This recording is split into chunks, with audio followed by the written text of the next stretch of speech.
Happy Friday, everyone. We have a bit of a switch and a bit of a change here.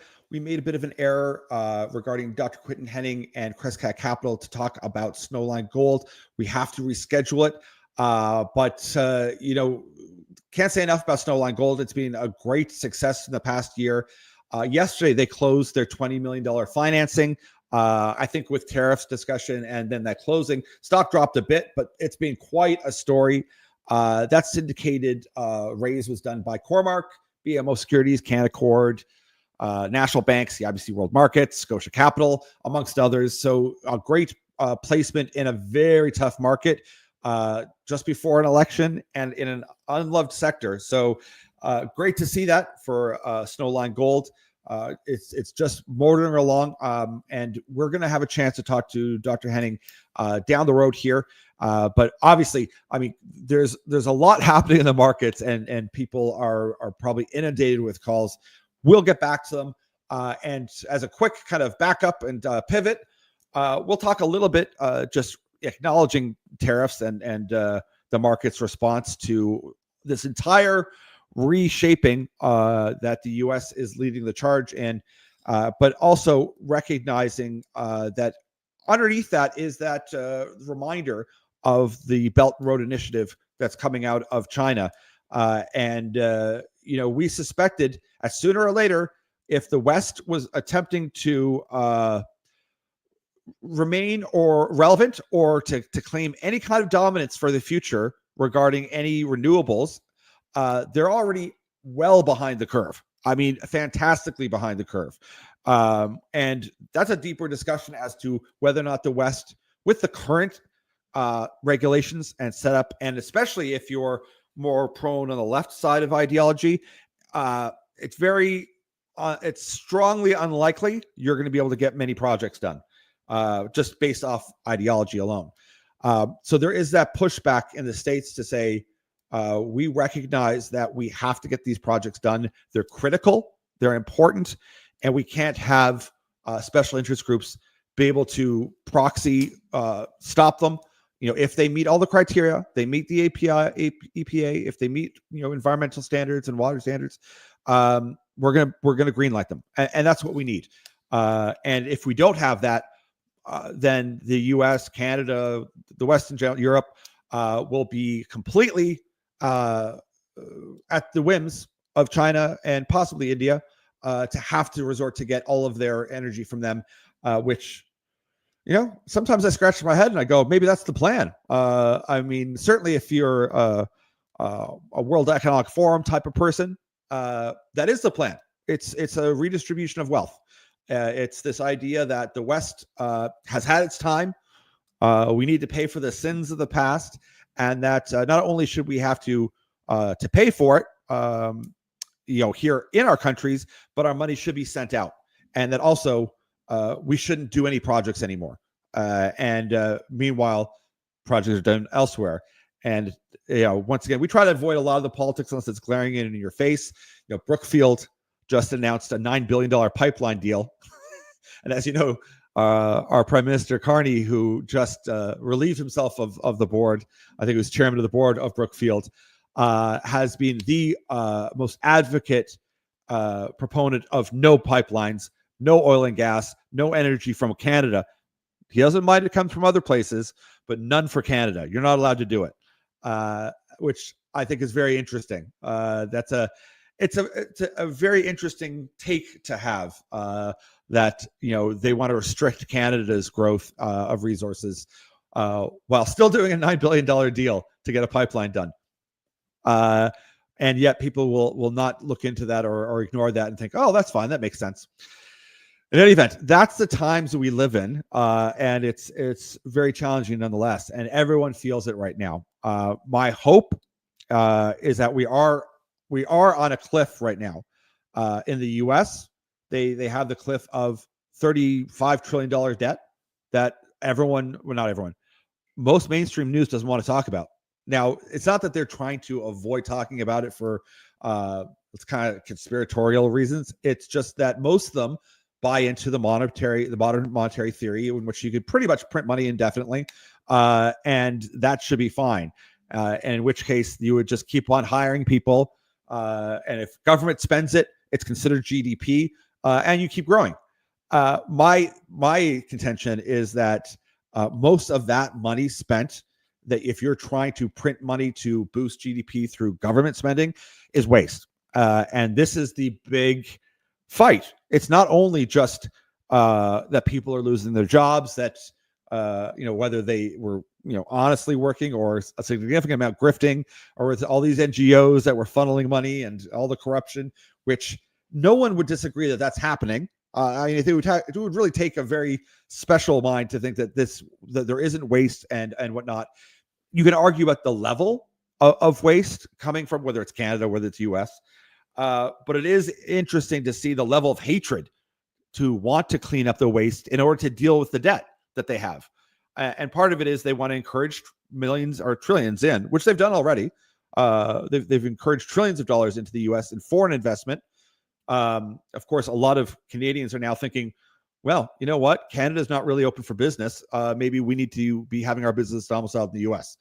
And that's a wake-up call to us, is that it's, are we going to vote in the people that can best serve us in order to us to pivot either away from the US or to negotiate with them, but they'll have a solution that keeps us relevant. If we keep going down the course that we're going for the past 9 years, we will not be relevant very quickly. And that is a scary thought.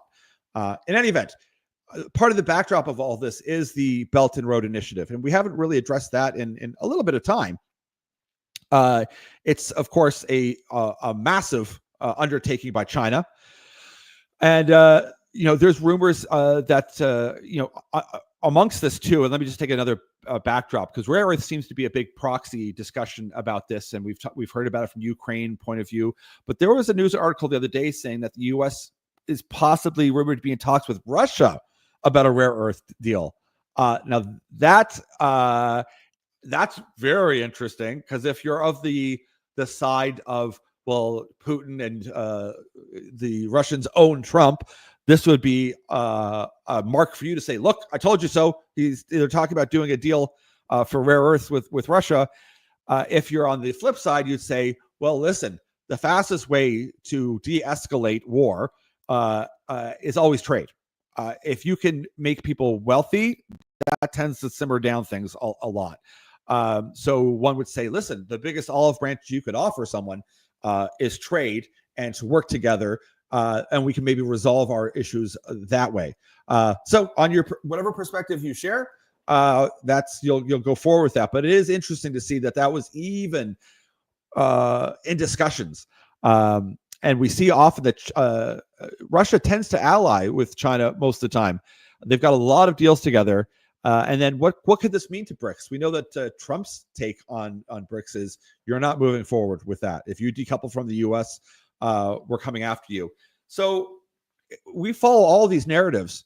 I think that they do too, the current administration. Most mainstream news will barely recognize any of these things. They don't want to talk about the debt load. They don't want to talk about BRICS. They don't like to talk too much about China. And I'm not saying China boogeyman. That's less interesting nowadays, especially with what's happening. But it seems that the massive response, and I mean, I think everyone could argue or at least support that this has been a very aggressive response from the states put forward. It is either the strongest negotiating piece, or you really believe that they're finally saying, we acknowledge that we've been printing money and there's a debt load and that we're in crisis and we need to solve it. So if you're pro that side, is that you've got an administration that says, okay, we're not going to pass the buck. We're going to try to solve this thing. Because the easiest thing to do is just print more money and then pass off to the next person who becomes president. We won't even go down the idea that's being rumored out there about the third term presidency. I don't even want to touch it. But it is interesting to see what's developing so quickly here. And I wanted to touch on a report here and the overall theme here, because this was, once again, a bit of a pivot. We'll have Dr. Hennigh on as soon as we can again, and we'll talk about Snowline because it has pulled back again, and maybe that's an opportunity for people. I don't know, talk to your advisor about it. There's a great report done by Christoph Netopil from Griffith University, and it's called China Belt and Road Initiative, BRI Investment Report 2024, February 2025. So it just came out in February.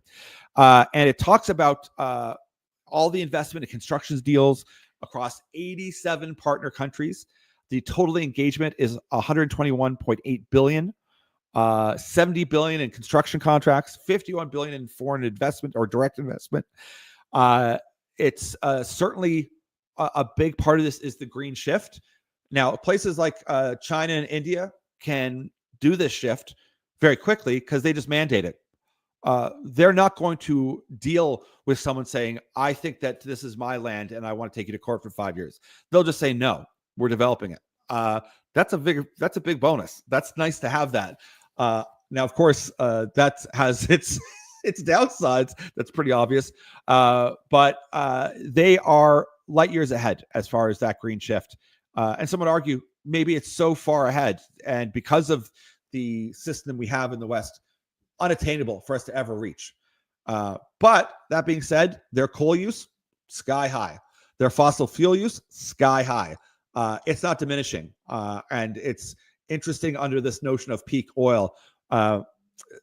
Maybe you were like me that when I heard the term of peak oil, it was maybe we're running out. I don't think many people think we're running out of most hydrocarbons. It's that there's a policy in place to have peak oil.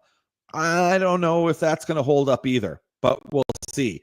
China energy investments were the greenest ever, hitting 11.8 billion in solar, wind, and waste to energy. But still, just to put it in context, oil and gas dominated, and it rose to 24.3 billion, led by an $8 billion refinery deal in Iraq. Very interesting.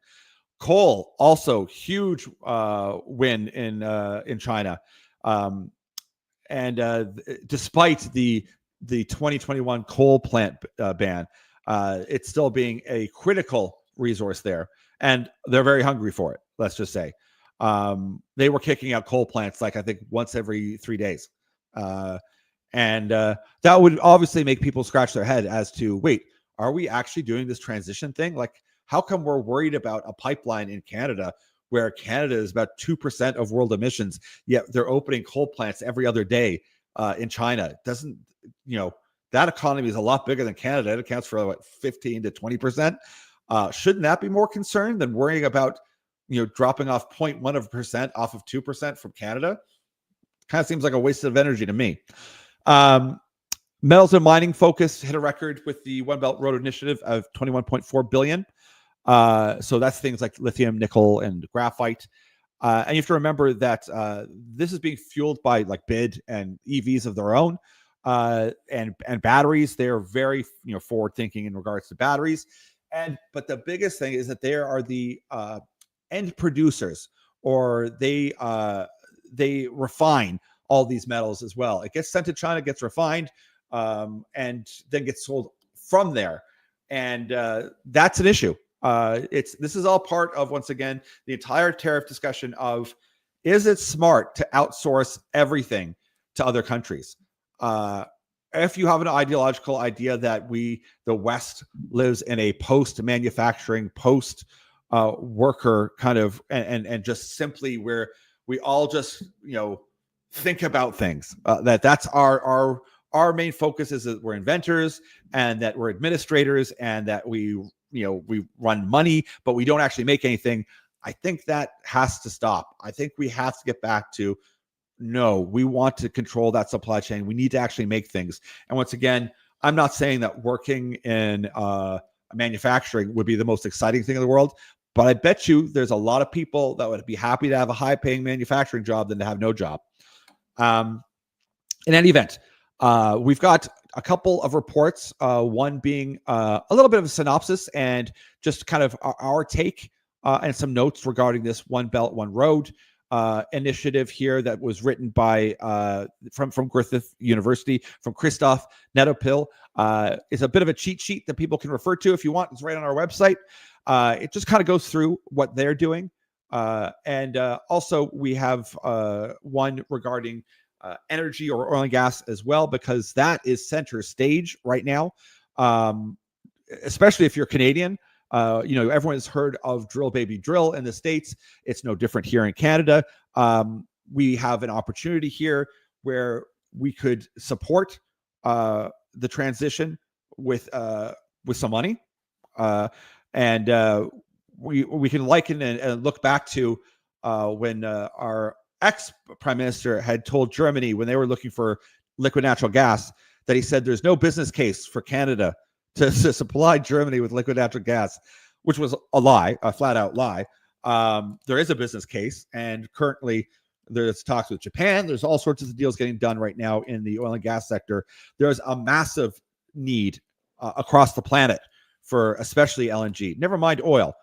We can cut back on oil over the decades, but there certainly is for LNG from not only other trading partners, but our friends like Germany. Germany went ahead and did a deal otherwise. They did one with Saudi Arabia. We think, well, just because you told Alberta that they can't do a deal didn't mean the deal wasn't getting done. It just meant that Canada was not going to benefit from it. And that, no matter how you spin it, that, oh, we're being green, you're not. We haven't done anything to affect the environment. Someone else got the deal. The emissions are still coming out. The energy is going to be used and spent. And I think the reality of that discussion and the fact that because we have stronger regulations here, it should be us that are really leading the charge. In any event, this was a bit of a pivot today. I don't want to keep people's Friday. We're going to be back on. We'll get Dr. Quinton Hennigh on to talk about Snowline Gold. We've got lots of takes or blogs on what we're talking about today, the One Belt, One Road, tariffs and whatnot. All of it is very interesting. And for most people, if they have interest, there's lots of deep dives that you can go down to that are pro-tariffs, that are anti-tariffs. I would strongly suggest avoiding most mainstream news or too biased because most of it's misinformation. It just honestly is. Everyone has either a bias or a political opinion that's embedded, and it's tough that we live there in that kind of framework nowadays. And listen, I feel for people if they have had government jobs and they're losing their jobs. That's not fun to be losing your jobs and being made redundant. That's the painful part about efficiency and trying to save money. Nobody likes that message. It's tough. But we all know as well that all of these tech giants let go significant portions of their staff, not just Twitter or X. All of them were firing, mostly focused on their HR and their DEI strategies, which they've all ended, but they cut those back. So that's happened in the business sector as well. Didn't hear quite as much about it. We're hearing all about it now because it's political, and that machine doesn't like that a lot of its slush fund is being removed or being looked at. And once again, regardless of who's doing it, if it was people that I don't really care for, and they said we're looking into the government to see about waste, and it was someone on the left. It was Bernie Sanders. I don't have a problem with Bernie Sanders, but I don't believe in his politics. If he said, we're going in there and we're going to go fix, I would go, hey, wow, I'm interested. Tell me more about this. If you're going to save $1 trillion, sounds great. So it just kind of puts that it's an unfortunate situation we live in, because it really is, at the end of the day, it's a battle of two ideologies, and they're very obvious and clear if you're unsure of them right now. And the numbers are very interesting to see. In any event, I'm babbling at this point. We love all the feedback we're getting. Thank you so much. We love the fact that we get so many live viewers as well. Send me any notion as well. If you want a specific company, if I can get them on, I'll try and get them on, big or small, or if there's a certain topic that you guys would love for me to go rant about, happy to do it. But we're going to have a great summer here. Lots happening behind the scenes that's happening over here too, which is exciting, but also taking up a significant portion of my time. And we got spring around the corner. It's going to be 14 degrees out here and 17 on Sunday. So that's wonderful. I can start getting a tan. Anyways, everyone, thanks so much. We'll talk to you real soon, and have a great weekend.